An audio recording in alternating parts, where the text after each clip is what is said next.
ज्ञानाङ्गीदग्धकर्माणं तमाहो पंडितम बुधः। कृष्ण कर्म को आगे समझाते हुए कहते हैं, जिसके संपूर्ण शास्त्र सम्मत कर्म बिना कामना और संकल्प के होते हैं तथा जिनके समस्त कर्म ज्ञान रूप अग्नि के द्वारा भस्म हो गए हैं, उस महापुरुष को ज्ञानी जन भी पंडित कहते हैं। इसे हम इस तरह भी समझ सकते हैं कि हम जो कर्म करें वो सभी निस्वार्थ भाव से किए जाएं और उसे करते समय हमारे मन में फल की इच्छा ना हो। हमारा हर कर्म शास्त्रों के मुताबिक होना चाहिए। हमें अपना हर कर्म कर्तव्य समझकर ईश्वर को समर्पित करके करना चाहिए। इस श्लोक में श्री कृष्ण हमें ज्ञान की अग्नि से अपने स्वार्थी कर्मों को जला देने का आग्रह करते हैं। त्यक्त्वा कर्म फलासंगम नित्यतृप्तो निराश्रयः कर्मण्यपि प्रवृत्तोऽपि नैव किंचित् करोति सः। जो पुरुष समस्त कर्मों में और उनके फल में आसक्ति का सर्वथा त्याग करके संसार के आश्रय से रहित हो गया है और परमात्मा में नित्य तृप्त है, वह कर्मों में भली भांति करता हुआ भी वास्तव में कुछ भी नहीं करता। कहने का अर्थ यह है कि हम जो भी काम करें उसमें फल की इच्छा नहीं करनी है। हमें सदैव संतुष्ट रहना है। हमें सिर्फ और सिर्फ कर्म करना है। अपने सभी कर्तव्यों का पालन निस्वार्थ भाव से करना है। हमें यह नहीं सोचना कि आगे क्या होगा। हमें सिर्फ अपना काम करना है और अपने कर्मों को ईश्वर को समर्पित करना है। जब हम आसक्ति छोड़ देते हैं तब हम अपने उद्देश्य में आगे बढ़ते हैं और भगवान को प्राप्त करते हैं। निराशीर्यत चित्तात्मा त्यक्त सर्व परिग्रह शारीरं केवलं कर्म कुर्वन्नाप्नोति किल्बिषम्। इस श्लोक में श्री कृष्ण योगी की विकसित अवस्था के बारे में बता रहे हैं, जिसका अंतःकरण और इंद्रियों के सहित शरीर जीता हुआ है और जिसने समस्त भोगों की सामग्री का परित्याग कर दिया है। जो मनुष्य आशा से मुक्त है, आत्म संयमी है, जिसने समस्त संपत्ति का त्याग कर दिया है, जिसे विषय जगत के सुखों को भोगने की इच्छा नहीं है, उसे वहाँ सभी सुख मिल जाते हैं। अतः वह कर्म करते हुए भी कर्म के फल के प्रति आसक्ति नहीं रखता। वह अपनी इंद्रियों पर और मन पर विजय प्राप्त कर लेता है। ऐसा आशा रहित पुरुष केवल शारीरिक संबंधी कर्म करता हुआ भी पापों को नहीं प्राप्त होता। अर्थात ऐसा व्यक्ति सिर्फ शरीर से कार्य करता है परंतु पाप से मुक्त रहता है। यद्रच्छालाभ संतुष्टो द्वन्द्वातीतो विमत्सरः समाः सिद्धावसिद्धौ च कृत्वापि न निबध्यते। जो व्यक्ति बिना इच्छा के अपने आप प्राप्त हुए पदार्थ में सदा संतुष्ट रहता है, जिसमें ईर्ष्या का सर्वदा अभाव हो गया है, जो शोक हर्ष आदि द्वंद्वों से सर्वदा पीछे हो गया है, अर्थात इन सब चीजों को पीछे छोड़ चुका है, ऐसा सिद्धि और असिद्धि में सम रहने वाला कर्मयोगी कर्म करता हुआ भी उनसे नहीं बंधता। कर्मयोगी की परिभाषा को समझाते हुए श्री कृष्ण समझा रहे हैं, कर्मयोगी बिना किसी विशेष प्रयास के जो कुछ भी प्राप्त करता है उससे पूरी तरह संतुष्ट रहता है। वह विपरीत परिस्थितियों जैसे हार जीत, गर्मी सर्दी, सुख दुख आदि से प्रभावित नहीं होता।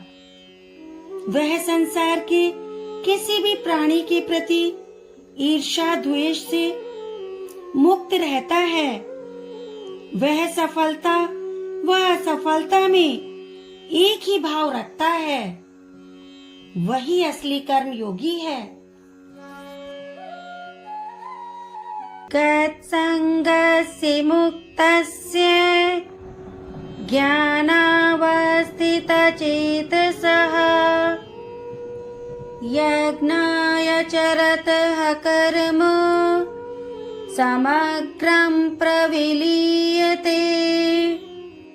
यहाँ श्री कृष्ण ज्ञानवान व्यक्ति के गुणों के बारे में बता रहे हैं। जिन व्यक्तियों की आसक्ति सर्वदा नष्ट हो गई है, जो देहाभिमान और ममता से रहित हो गया है, जिन व्यक्तियों का मन इच्छा, राग, द्वेष, आकर्षण, विकर्षण से मुक्त हो गया है, जिनका मन सिर्फ और सिर्फ परमात्मा के ज्ञान में स्थिर रहता है, ऐसा केवल यज्ञ संपादन के लिए कर्म करने वाले मनुष्य की संपूर्ण कर्म भली भांति विलीन हो जाते हैं। वह त्याग की भावना से कर्म करता है। ऐसे गुणों से युक्त व्यक्ति के कर्म सर्वदा नष्ट हो जाते हैं। ऐसा ज्ञान कर्म के फलों के प्रति अनासक्ति तथा इच्छा और द्वेष की व्याकुलता से मुक्ति का परिणाम है। अतः यह स्पष्ट है कि आत्मज्ञान ही कर्म के बंधनों को काटने का एकमात्र उपाय है।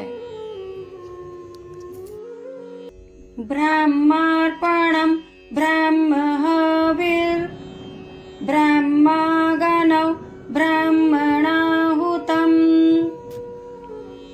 ब्रह्मैव तेन गन्तव्यम् ब्रह्म कर्म समाधिना।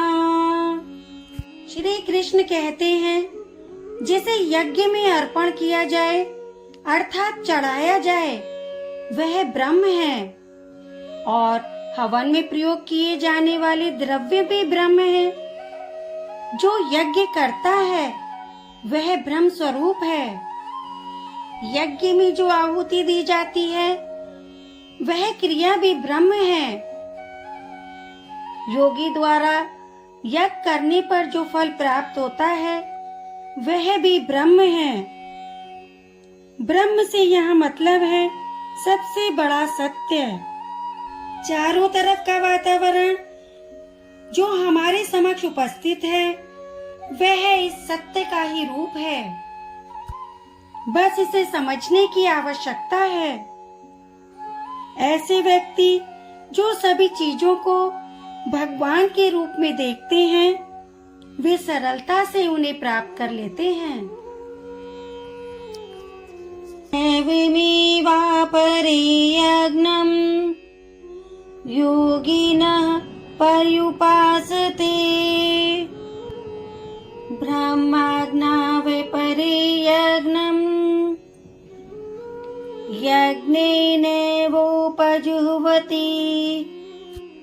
कुछ योगी जन देवताओं के पूजन रूप यज्ञ का ही भली भांति अनुष्ठान किया करते हैं।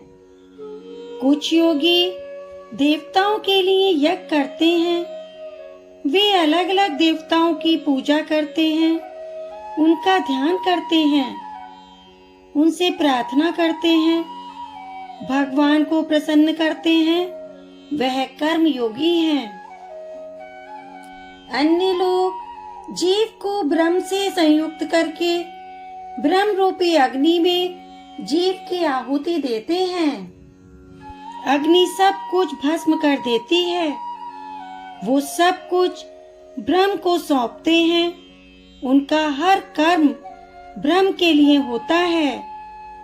हमारे कर्म भी एक यज्ञ है जिसमें ईश्वर को सब कुछ सौंप के काम में लग जाते हैं।